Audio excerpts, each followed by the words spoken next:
We should have a technical difficulties I know, right? So, folks, I'm going to guess you can hear this. That is so weird. But, folks, tell me in the chat, can you hear me right now? It probably sounds like hell, but... Yes, we are. But, yeah, we're going to just go on, I think. Tell me if the sound is so bad that we should just give up. Because it's very possible it's so bad that we should just give up. Stephen Cat says yes, but probably... Oh, Robin says it's okay. It's okay. Well, let's do it. Let's do it. Let's do this episode because I want to talk about the day that we're going to fix all of this, which is tomorrow. No, seriously. That's really where, for folks who don't know, and I've discussed our audio setup with, now everything is a mess. I've discussed our audio setup with folks before. We have very expensive studio-grade microphones running through an audio mixer and through the digital camcorder that gives you this great video. In order to synchronize, it all comes back digitally. In other words, yes, everything is plugged in and everything should be working. And the mixer that we use, I swear it happened once before, but maybe it was during karaoke, or maybe it was during the show. It's giving me no levels where the microphones are plugged in. It's just not, and it's turned on, there's power, little lights and things. It's just... Yeah, I've been listening to you through the computer sound, I guess, and you sound okay. Okay. There's a little bit of a... Is it a little hollow and echoey? Yeah, it's hollow, echoey, and a tad bit of hiss, but it's clear. All right. Well, good. Well, first of all, let me get this off of the computer, which is our only source of sound now, and I'll put that down so we can pull this a little bit closer. And I'll yell over Oh there. my gosh! I can't believe it's 9 minutes after the... I apologize for this, folks. You know 5 Minutes with Robert and Amy Nasir is a completely professional, high-grade... We are a serious operation here. We also work on the fly. You know, we've done... I don't work on the fly. They're too small, and I can't get the parts to work. We've corresponded in different locations and yes, Ocons. Well, we should have. I'm sure if this ever happens in the future, I should just run and get the condenser mics we use on the road. That would have maybe been a good idea. Who knew? Who knew this was going to happen on this Sunday, May 26th, 2024? Oh, happy Memorial Day weekend. Happy Memorial Day weekend, those of you who celebrate the U.S. Memorial Day weekend. We certainly did yesterday. Well, it also coincides with the week of my daughter's birthday. So, did we have a hootenanny? Answer, yes, we did have a hootenanny. A few photographs have been placed on Facebook. For those of you who do social media, video clips will be coming soon because it's the debut of my daughter's stepfather's. Oh, that's an interesting... Anyway, family and friend, keyboard player. It's his debut. First time out professionally. Backyard party. Let me get... How many times am I going to get off track here? I am so glad to see folks in the chat. And apparently of good cheer despite things. Because, again, challenges. I like that Christopher Smith, as he often does, reminds us to cue the bass. The only aspect of the sound that actually worked properly this time around. Again, Sunday, May 26th. We've reached the 147th day of the year. It's starting to sound like halfway there, but no, 326 divided by 2, I guess not. We are well into the year. And I'm already thinking, man, I got to do more planning. I've got to do more looking out for tomorrow, my theme for the day. After today, there are 219. 219 days left to make 2024 your best year yet. You got no excuses. It's a good year. The economy in the United States is actually improving. I assume Europe is similar. And around the world. I know everybody thinks everything is worse, and in some ways it is, and we go to the grocery store and we can't afford to buy coffee. But obviously we can. I will give a lot of things up before I'll give up coffee. No, things are getting better all the time, and this does need to be your best year yet. We started this podcast. Amy... Yes. We started this podcast in 2020. Now, that was a year in which, if I said, make sure this is your best year yet, you might have said, wait a minute, I got a few obstacles. In fact, I got one obstacle with a capital C. And I would completely understand that. But no, things are good, getting better. And Where was I at? Oh, and you have 219 days left to make it so. 213 days until Christmas. And summer is in 25 days. Now in the southern hemisphere, our friends down under, maybe that's not cause for celebration. I don't know, though. Are there many places? You'd have to go pretty far down Chile or Argentina. And I don't know, does Australia even have a winter? A proper winter with, snow and, gee, it's too cold out? I don't know. I can look this up on the internet. I don't know. We need to ask Protos. Protos and Barbu would tell us if that is the case. Bottom line, this should be an awesome year for you. And on this date, real quick, on this date, May 26, 1895, Oscar Wilde is sent to prison for indecency.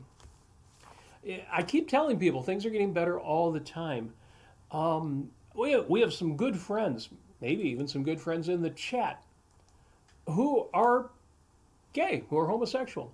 So what? Who cares? It's 2024. It's the craziest thing. 1895. Oscar Wilde is sent to prison after being convicted of sodomy. He spent 2 freaking years in jail for that. Now, don't tell me things aren't better today than they were 10, 20, 40, 100 years ago. The great Oscar Wilde, the great wit, author, of course, of The Importance of Being Earnest, and A Picture of Dorian Gray, and many poems, and a great mind. And it's the craziest thing because there was he basically had an enemy out to get him. Sir John Sholto Douglas, whose son was intimately involved with Wilde. You can see one of the reasons he had a chip on his shoulder. And this Sir John Sholto Douglas starts insulting, accusing Oscar Wilde in the papers, in public, of indecency. And Oscar Wilde's mistake, even though I can understand why he did it, his mistake was he sued Sir Douglas. He countersued. He took Sir Douglas to court for defamation. Yeah. So he's saying these terrible things about me. Now the problem was Douglas was saying terrible things about him, but in 1895 the basis for those things was in fact Oscar Wilde's lifestyle. If I was in that tender position, I don't know that I would have taken Douglas to court. But I can see why he did. And obviously Douglas did countersue. And unfortunately, Oscar Wilde was then found guilty of indecency. It's a terrible story about a great man, but it is a reminder that we have come a long, long way. A link to an article, an interesting article, even though in some ways tragic, is in the show notes. Look in the description on YouTube. Look in the description on Facebook. Wherever you may be watching this episode, if you're watching the podcast later, you can find those show notes on both of those platforms. In that sort of vein, and our theme for today, on this same date, May 26th, jump forward 80 years, 1977, the Chinese government removes their ban on Shakespeare. The Chinese government had banned William Shakespeare. I'm sure that ensured that everybody then went out and clandestinely read him. Really? That's what bands do. They promote. Exactly. The Chi-Coms, the Chinese communists, banned Shakespeare. This is the same as what happened in Cambodia when they banned all forms of intellectuals that were not on board with the Reds. Ban on Shakespeare. Oscar Wilde spends 2 years in jail, and he died shortly after that. He only lived to be 45. In 77, the Chinese are banning William Shakespeare's works. Finally, the ban gets removed again. Things don't get better as fast as they should, and there are often collapses and turns back in the other direction. But things do get better, and I am grateful, I am glad, I am happy to be alive in 2024. I know too many people who think 2024, everything's getting worse. And if you live in America and you are faced with this year's presidential election, I can actually see reasons for pessimism. But, to quote the great Dagny Taggart and John Galt, we never had to take any of it seriously, did we? Well, we certainly don't have to take that seriously. And on that note, it is also, on this day, May 26th, it is National Paper Airplane Day. Yes, it's a whole day for aerial origami. If you've ever made a paper airplane, that sounds silly. It's a kid thing. We did that in grade school, and then we, balled them up and threw them at each other. No, there are people who do this in a very serious way. There's a link in the show notes. There are paper airplane competitions. I think the furthest a paper airplane has been thrown is 280 feet. And because it's YouTube, and you can find everything you want on YouTube, including the best audience in podcasting, you good people in the chat, you can find tutorials on how to fold a paper airplane that will fly further than anything that you did in grade school. I love that we have National Paper Airplane Day because there is a lot of serious stuff going on out there, and yet life is too short not to make a paper airplane every now and then.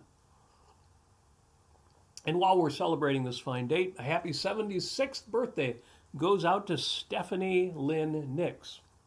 That's, of course, Stevie Nicks, of both solo career and Fleetwood Mac.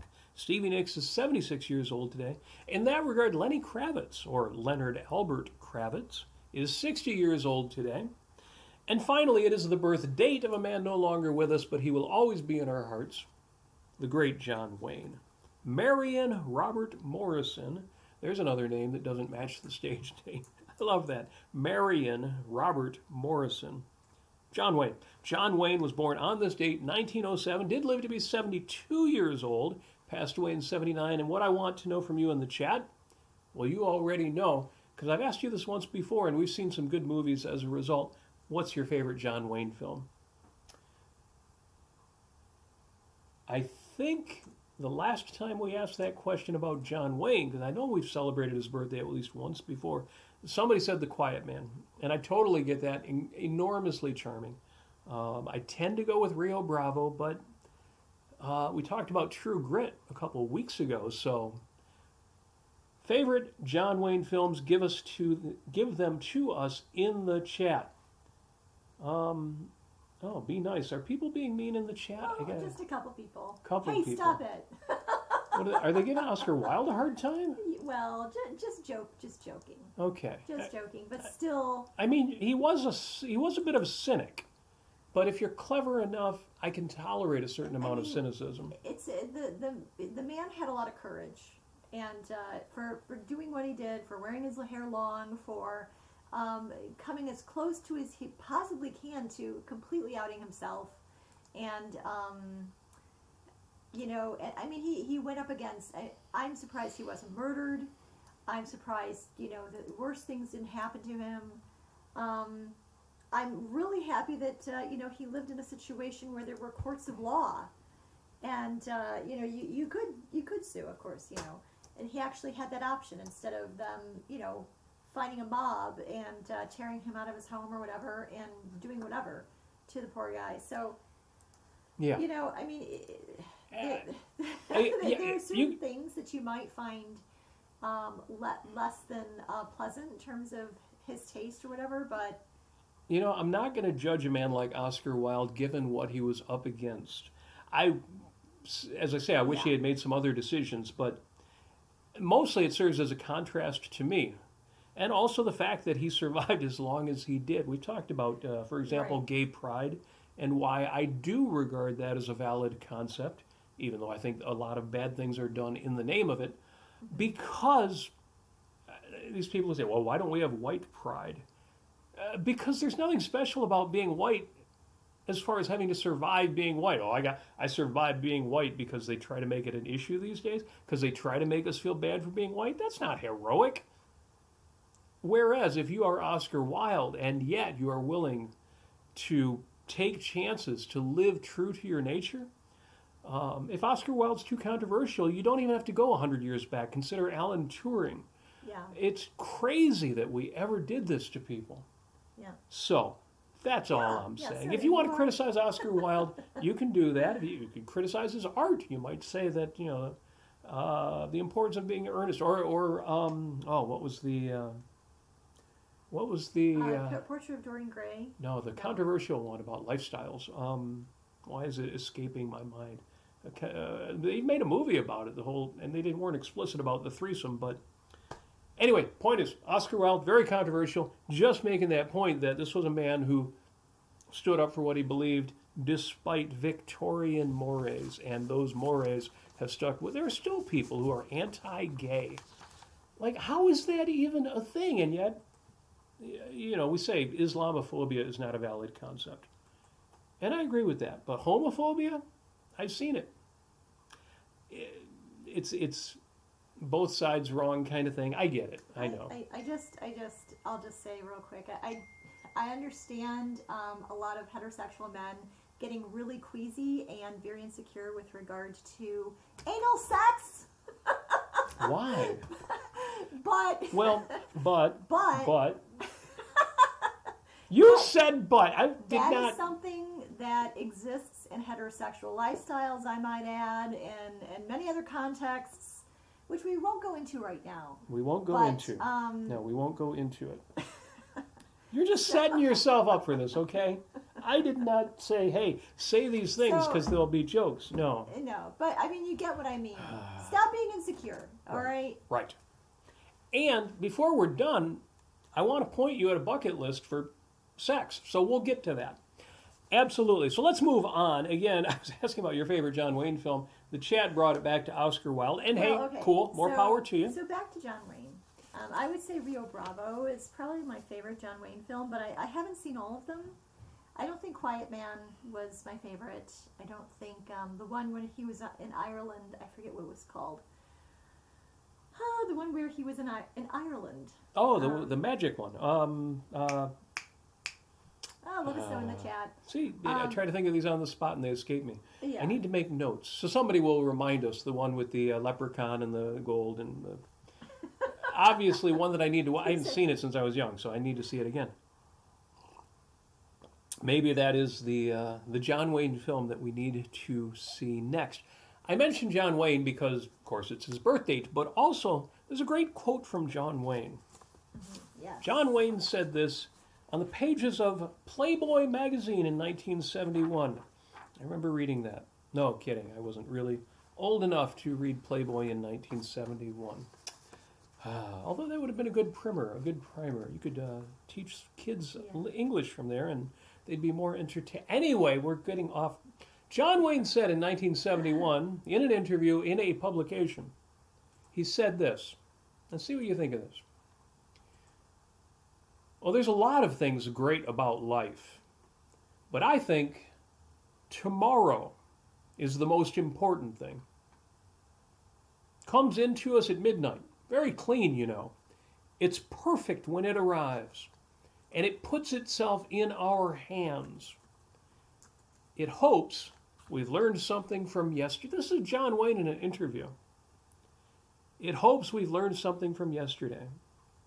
Yes, I will repeat that. You notice we have the Anne Shirley, the Anne of Green Gables quote behind us here. Tomorrow is always fresh, with no mistakes. Gotta love that. How could you not love that? Yeah, that was a quote that Anne Shirley's teacher gave her, or basically a statement or advice. So that was great. And I love Anne Shirley, and I love Anne of Green Gables, and I love the Megan Follows miniseries from the 80s. It was wonderful. That is my favorite version. Although Anne with an E, the Netflix version, was pretty good too. But I'll always go back to the 1980s. Again, John Wayne, there's a lot of things great about life, but I think tomorrow is the most important things. Comes into us at midnight, very clean, It's perfect when it arrives, and it puts itself in our hands. It hopes we've learned something from yesterday. How can you not love that? Let's talk about that. But first, under shameless self-promotion and what are we listening to this week, I don't have anything to promote this week. Last time we talked about something like this topic, I did share with you not Rudyard Kipling's poem If, I didn't read it, but I shared with you Sir Michael Caine's reading of it. And that you absolutely should click on when you go into the show. You might already be familiar with that one. It's been viewed a zillion times. And I'm sure you already know the Kipling poem If. I don't know, I could read it real quick. It's not very long. But the part that I want to read from my notes here. There we go.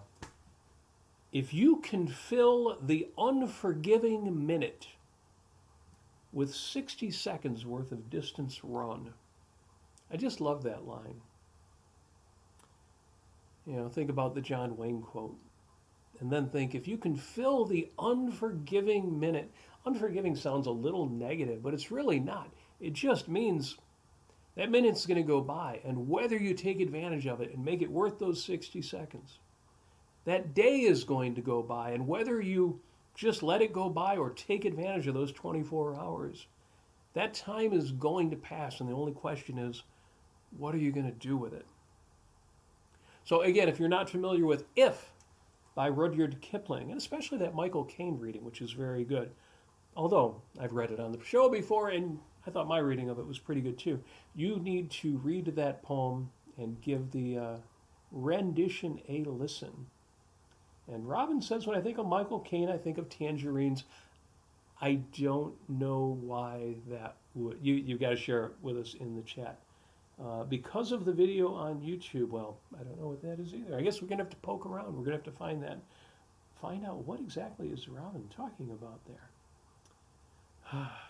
But that's all I've got this week. Amy, have you been listening or watching, listening to or watching anything special this week?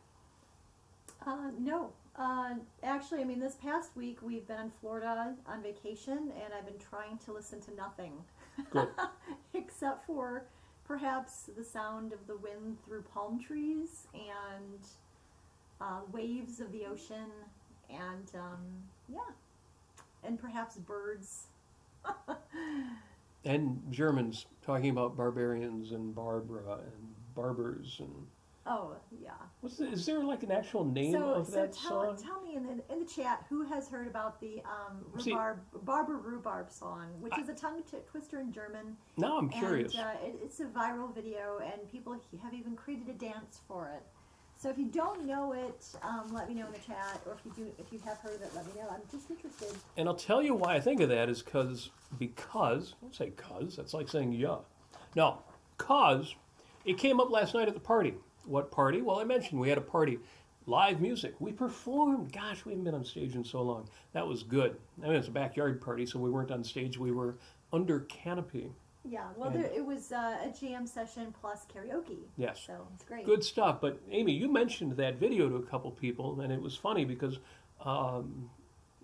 my daughter said, no, I've never seen that before. The only person who... But her niece said, oh, yeah, I know that. 12-year-old niece, 12-year-old knew, and she knew. I'm like, oh, thank goodness. I'm in touch with the youth.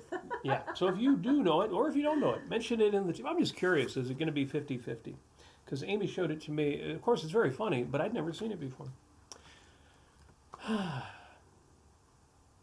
But I've been thinking about tomorrow. We just got back from vacation, and now it's time to get back in the swing of things. Time is passing. Now, the time that we took out, time to go out of town, time to see family, time to do things, time to get on a boat and jump into salty water was all well worth it. But yeah, now it's time to get back to goals. It's time to get back to thinking about the time that's passing. A topic came up on my social media feed recently about bucket lists.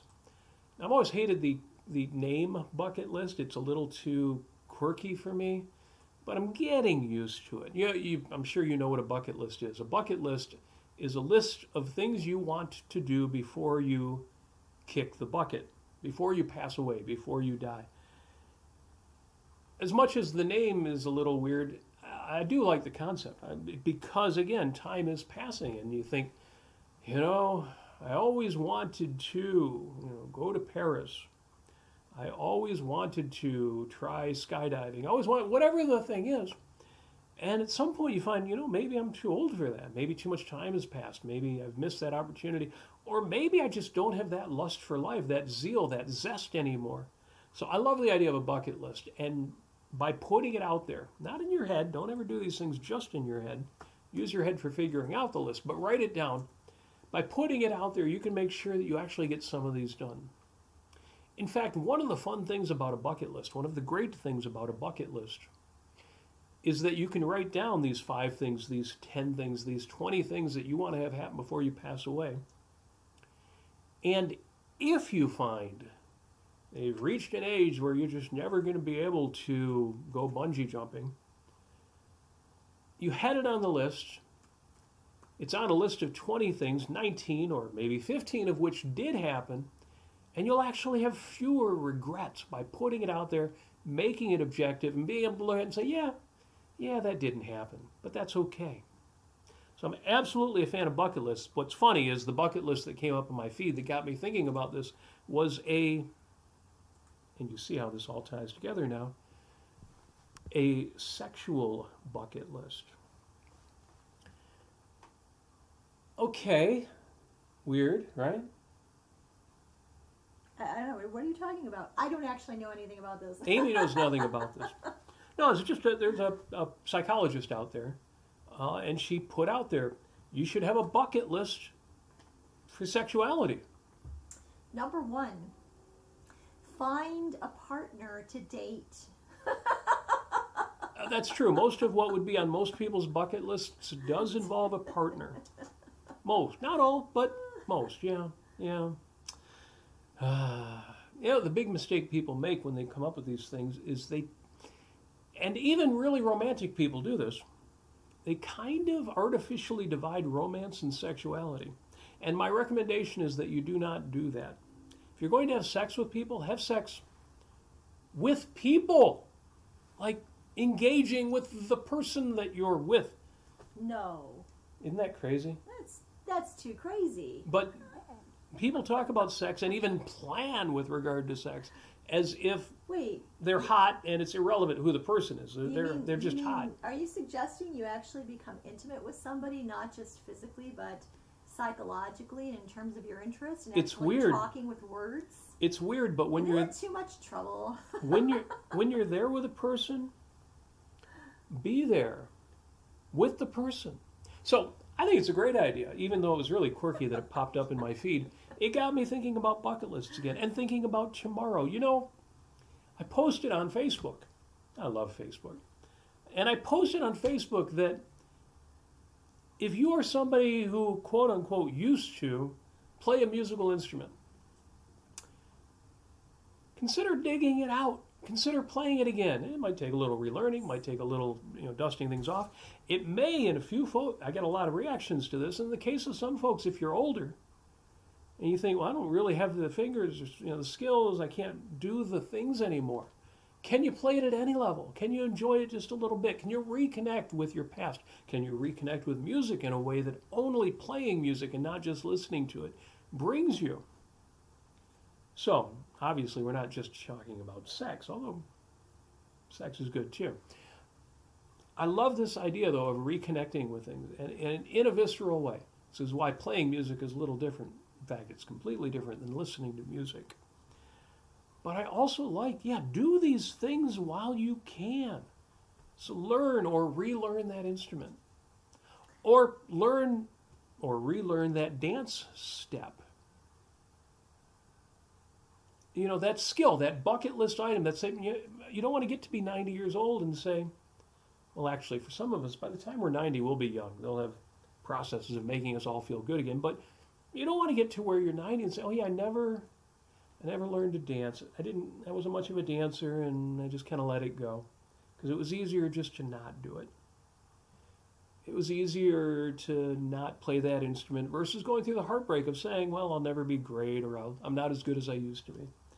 It is easier. And to be clear, you have that right. You have the permission to say, okay, I'm done with that dimension of my life. But the more I think about it, the more I think, yeah. Relearn that thing. Do that thing. So the question came up in the chat, where does the phrase bucket list. When was it actually termed? Who said kick the bucket? So I was coined by the American and British screenwriter Justin Zackham in Really? 1999 when he drew up Justin's list of things to do before I kick the bucket, which he shortened to Justin's bucket list. Holy wow. If you had told me bucket list as a concept was only as old as 1999. It's true. This is what it says on Wikipedia anyway. Now, on the other hand, if you had told me that 1999 was 25 freaking years ago, I also wouldn't believe that. So I guess my credibility in that regard is kind of shot. But cool. Yeah. Mm-hmm. I guess 25 years is a long time, and it's been around for a while. So Yeah. more power to Justin, whoever he was, for coming up with that. Yeah, so I was listening to our last time we talked about time. Time. That was in And how time March is of 2021, I believe. valuable, finite. And on the show, as a matter of fact, we've covered so many topics on the show. We have done the work. We have dug deep. We have brought to you all sorts of value. Looking back in the last 4 years now, we've done so many. I don't know how many. We're over the 200. How many mark shows? We've for done our 211 episodes of this show. yes. So We done did all just that. we did just over 100 episodes of Life on Earth. Yeah, and we've investigated concepts that even in objectivism, a lot of people don't talk about. We do, because we are inquisitive and brilliant. So putting all that together, I listened to the last in 2021 of March. Our show on time is pretty good. It was pretty good. We talked about the origins of time, the definition of time, why Greenwich in England is the GMT, the standard for the time. location of marking time, and we talked about changing things back to daylight savings or standard time, and trying to stick with one or the other. So it's I really do hope to see that in my lifetime. I would prefer to have daylight savings time to be the standard in Michigan anyway, and that way in the summertime we're going to have more sunlight in the evening, so that's really good. So And we did have an argument about daylight savings time. Not an argument, but we discussed DST and how it should all be abolished, even though it has its origins in Benjamin Franklin, the great man who was clever enough to come with this idea, but he wasn't clever enough to then say, no, don't do it. right. So Benjamin Franklin, he did actually have some experience with electricity. I don't know if he would ever have thought that somebody would be able to harness that electricity into AC current and actually create light bulbs and light up the world with it, as Thomas Edison did. But It's a good point. We were more slaves to the day, the cycle. Yeah, and the sun and moon. And candles really did cost some money. I still say that Franklin should have been smart enough to say, don't change the clocks, change your schedule. Mm. But Benjamin Franklin also was the one who said, dost thou love life? Then do not squander time, because that is the stuff that life is made of. That's right. And you're right, that fits our theme for today, which is time and tomorrow. And planning and taking advantage of every tomorrow.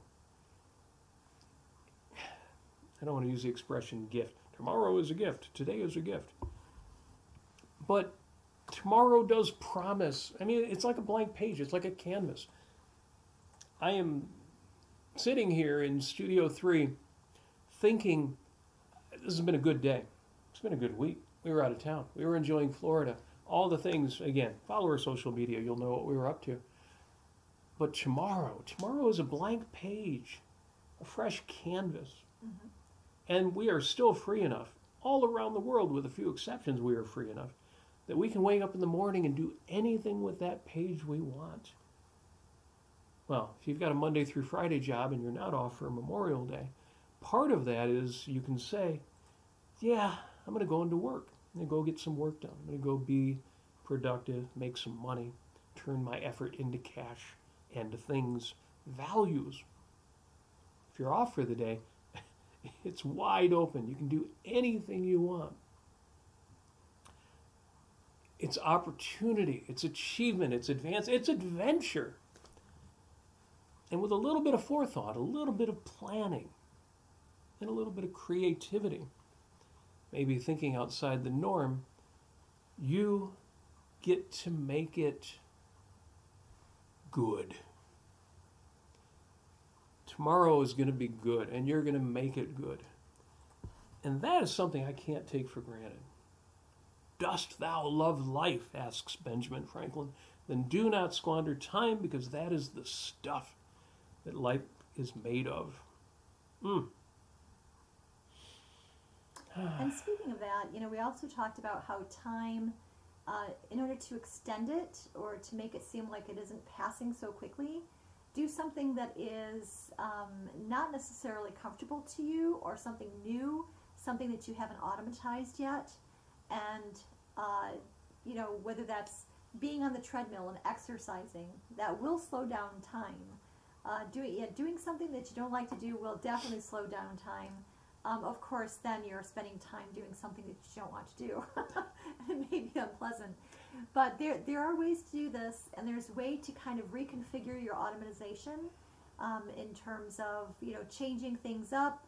I think you talked about that one episode that we did, going a different route and, taking a couple extra, 2 or 5 minutes to look at some new scenery that you haven't seen, and change things up and really enjoy your time, because that's really all that you have in life, is the experience of existing, the experience of reasoning, the experiencing of grasping reality through your senses, and and the time that you take to basically analyze that and integrate that as values, and ask yourself, why is this meaningful to me right now? Why is taking this time right now meaningful to me? And on top of that, anticipation is a really big part of enjoying time. So we have a lot of things to anticipate this summer.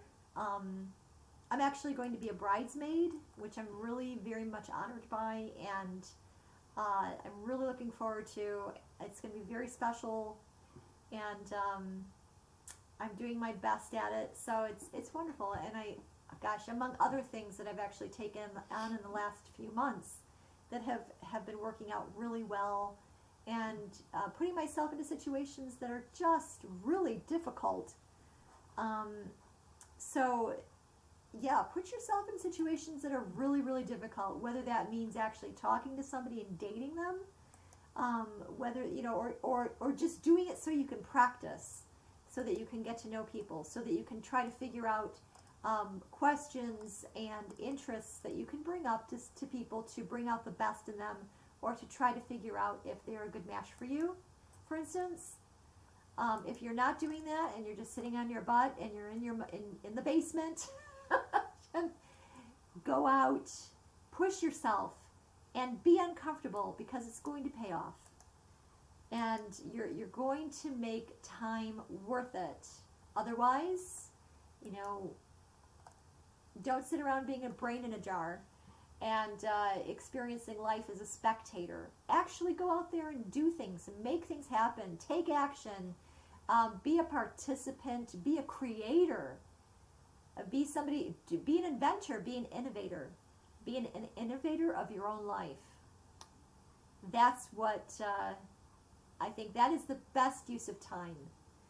And that's my advice to you. Great comments in the chat, as always. Some folks have very modest ambitions, and that's fine too. That is just fine. My gosh. Jim Ashley's pointing out John Wayne never did the kind of movie that we're remembering, but Sean Connery did. Well, Sean Connery did Darby O'Gill. Darby O'Gill and the Little People, and I'm wondering if we somehow got those two. How on earth could we confuse anything John Wayne did with Sean Connery? Other than they both had, a unique kind of mature cool about them, but talk about two different types. But that may well be what happened there. It is entirely the chat is very funny tonight. Sorry, I was getting distracted there, but I appreciate you making the point. And that is the point. It's Ferris Bueller. Life moves pretty fast. If you don't stop and look around once in a while, you could miss it. The point is, time is traveling. We are traveling through time at 3,600 seconds per hour, and the clock isn't going to stop. There's no pause button. And that's why my Post-it note for the day, I don't know how we got through this much time already. It's almost been 5 minutes. My Post-it note for the week, my reminder to I always I love me a stack of Post-it notes, where I will put up notes to remind myself, often of things I already know, but certainly things I need to remind myself of, to remember, to put more into effect, more into action than I already am. My Post-it note for the week says, it's not too late. Now, of course, you can see the fine print in the bottom there, but someday it will be. It's not too late. It's not too late to pick up that guitar. It's not too late to learn to dance. It's not too late, even if you are, no longer super young, no longer a kid. It's not too late. So long as you can get up in the morning and do anything, then you can do anything. I could just as well have written Memento Mori, and some of you folks know what Memento Mori means. But the time is going to pass, whether you achieve what you want or not. Why not achieve it?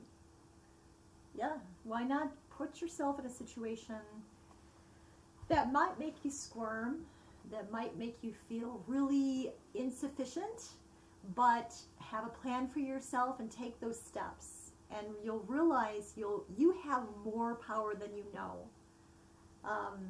By the way, just take your time. It reminds me of a really one of my very favorite songs by the Cars is called "You Wear Those Eyes," and Rick Ocasek is singing, "Just take your time, it's not too late." And it's a great song, and it's a great song just for those two lines of lyrics. Well, I did not steal this from the Cars, but you have been playing that lately, so I don't know. Maybe it got stuck in my head. Yeah. Remember, tomorrow is always fresh with no mistakes. Yes. Or as John Wayne says, there's a lot of things great about life, but I think tomorrow is the most important thing. Comes into us at midnight, very clean, It's perfect when it arrives, and it puts itself in our hands. And then he says, and it hopes you've learned something from yesterday. And Robin was musing about that in the chat. It reminded me of the George Harrison line, yesterday, today was tomorrow, and tomorrow, today will be yesterday. A bit of fun word logic, but also a reminder, memento mori. Someday it will be too late. Yes, someday it will be too late. So let's do it. Let's make things happen. Don't make a joke of yourself. Don't trip yourself up or take away those. I mean, if somebody came up to you and said, "I want to take away, 5 years of your life from you," of course you'd be indignant. You'd be downright angry. You might fight them. Don't do that to yourself. You can easily do that to yourself by not challenging yourself, by not actually imagining yourself in other scenarios that you've never experienced before, but you do want to achieve. So don't take that away from yourself. And Jim Ashley in the Facebook says he calls out a Breaker Morant quote, which was not our favorite movie, but it was good up until a certain point. Well, us and happy endings. And the quote is, "Live every day as if it's your last, for someday you're sure to be right." Damn straight. Very good. Folks, thank you for joining us. Sorry about the rough start. and the poor audio tonight. We will figure out what happened, or we won't, and we'll just replace all of the hardware. Thank you. Thank you for sticking it out. I'm curious now to hear this afterward and just how bad it sounded. You know, and if you want to assure a smooth transition for us into getting new equipment or whatever it is that we're going to need, we have a Patreon and we have PayPal. If you have a few extra dollars, we really would appreciate if you, send us a little thank you in that form of currency. We always appreciate that. And of course, we appreciate the patrons that we do have. Yes, thank you to those of you who already support 5 Minutes with Robert and Amy Nasir. And by all means, if you want to help the upgrade fund, figure out what happened to my mixer tonight, then yes, robertnasir.com has links to both Patreon for monthly contributions and PayPal for one-time contributions. And with that said, again, I just want to wish you a magnificent tomorrow. Sleep well tonight, knowing that tomorrow promises you opportunity. Depending on what you do with that opportunity, achievement, advancement, adventure, and even surprises. Yes. With a little bit of forethought, a little bit of planning, a little creativity, a little thinking outside the norm, it's going to be good. You are going to be good. And with that, we wish you every happiness that you so richly deserve, all of the success that is coming your way. I know that it is, because you are that kind of person. Those other kind of people don't watch a show like this. So thank you for joining us. We wish you every success. We wish you a happy Memorial Day if you're in the States, a happy Sunday if you're anywhere else. And as always, we wish you love.